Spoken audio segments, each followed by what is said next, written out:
Hello everyone, কেমন আছেন সবাই? আশা করি সবাই ভালো আছেন এবং আলহামদুলিল্লাহ আমিও ভালো আছি। আচ্ছা, এই বৃষ্টির দিনে আমার মতো কার কার পিঠা খাওয়ার অনেক বেশি ক্রেভিং হচ্ছে? আমার তো অনেক বেশি ক্রেভিং হচ্ছে। দেশে আসার পর থেকেই হচ্ছে বৃষ্টি আর বৃষ্টি, খুবই ভালো একটা ওয়েদার। তো আম্মুকে বললাম যে আমার একটু রস পিঠা খেতে ইচ্ছা করতেছে, মানে আমার রস বড়া বা রস পিঠা যেটাই বলেন, অনেকে এটাকে রস পিঠাও বলে বা রস বড়া। তারপর হচ্ছে আরও অনেক রকমের পিঠা আছে, ওগুলো খাওয়ার খুব ক্রেভিং হচ্ছে। তো এখানে হচ্ছে আম্মু 4টা ডিম নিয়ে নিয়েছে আর হচ্ছে সাথে সুজি। তো ফার্স্টে হচ্ছে আম্মু সুজিগুলোকে একটা কাপে, মেজারমেন্ট কাপে মেপে মেপে দিচ্ছে, কারণ একসাথে দিলে দলা পেকে যেতে পারে। তাই হচ্ছে ফার্স্টে 1 কাপ দিয়ে খুব ভালোভাবে মিক্স করে নিচ্ছে। এটাকে কিন্তু খুব ভালোভাবে মিক্স করতে হবে, নয়তো কিন্তু দলা পেকে যাবে। তারপর হচ্ছে এখানে একটু স্বাদ মতো লবণ দিয়ে আবারও আম্মু খুব ভালোভাবে মিক্স করে নিচ্ছে। দেন হচ্ছে আরও 1 কাপ দিয়ে নিল, এখানে টোটাল 2 কাপের মতো সুজি দিয়ে খুব ভালোভাবে মিক্স করে দেন হচ্ছে লাস্টে আরও আধা কাপের মতো সুজি দেয়। দেওয়ার পরে হচ্ছে এখানে চাইলে আপনারা ডিম একটু বেশিও নিতে পারেন, 6টাও নিতে পারেন, যার যেমন পরিমাপ। তারপর হচ্ছে এখানে আম্মু একটা প্যানে লিকুইড দুধ দিয়ে দিচ্ছে 1 কেজির মতো। এটাকে হচ্ছে এখন জাল করে নিবে। রসপিঠা কিন্তু অনেকে চিনি শিরার মধ্যেও ভেজায়, বাট আমার কাছে দুধে ভিজানোটাই বেশি ভালো লাগে। তাই হচ্ছে আম্মুকে বলছি যে দুধে ভিজানো যেটা সেটা বানাতে একটু মানে মালাই মালাই একটা টেস্ট আসে। দেন হচ্ছে এখানে আম্মু আরও লিকুইড দুধের সাথে হচ্ছে গুঁড়ো দুধ অ্যাড করে দিচ্ছে 1 কাপের মতো, তাহলে কিন্তু দুধটা একটু ঘন হবে আর খেতেও ভালো লাগবে। লিকুইড দুধের সাথে একটু গুঁড়া দুধ অ্যাড করলে কিন্তু দুধটা একটু ঘন হয় আর খেতেও মজা লাগে। তো এগুলো হচ্ছে খুব ভালোভাবে এখন নেড়ে নিবে আর হচ্ছে চুলার জালটা একটু সামান্য বাড়িয়ে দিয়ে এখানে 1 কাপের মতো চিনি দিবে। চিনিটা হচ্ছে যার যার মতো করে, কেউ বেশি চিনি খায়, কেউ কম খায়, আমরা একটু কম খাই, তাই হচ্ছে 1 কাপ দিয়ে নিয়েছি।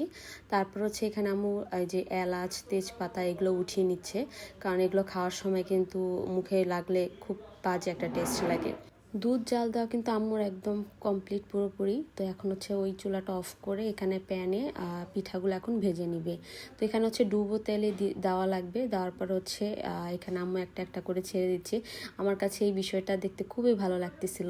আমি তাকিয়েছিলাম যে আম্মু কি সুন্দর করে পিঠাগুলো ছেড়ে দিচ্ছে, মাশাআল্লাহ পিঠাগুলো খুব সুন্দর ফুলতেছে। তো এই বিষয়টা আমার কাছে খুবই আইসুদিং লাগছে, তাই আমি হচ্ছে একটু বেশি ভিডিও নিয়েছি আম্মু কীভাবে দিতেছে সবগুলো তাকিয়ে তাকিয়ে দেখতেছিলাম। তো এই তো মাশাআল্লাহ সবগুলো পিঠাও কিন্তু ফুলে যাচ্ছিল।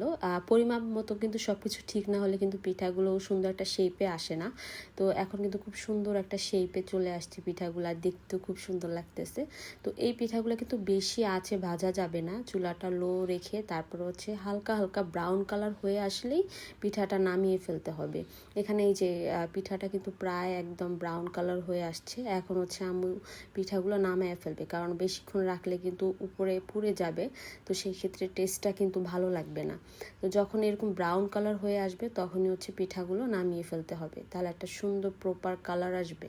আর পিঠাগুলো কিন্তু সাথে সাথে ভাজার পরে হচ্ছে দুধের মধ্যে দিয়ে দিতে হবে, কারণ এটা হচ্ছে দেওয়ার পরে পিঠাগুলো আস্তে আস্তে মানে ভিতরে যাবে, মালাইটা পিঠার ভিতরে।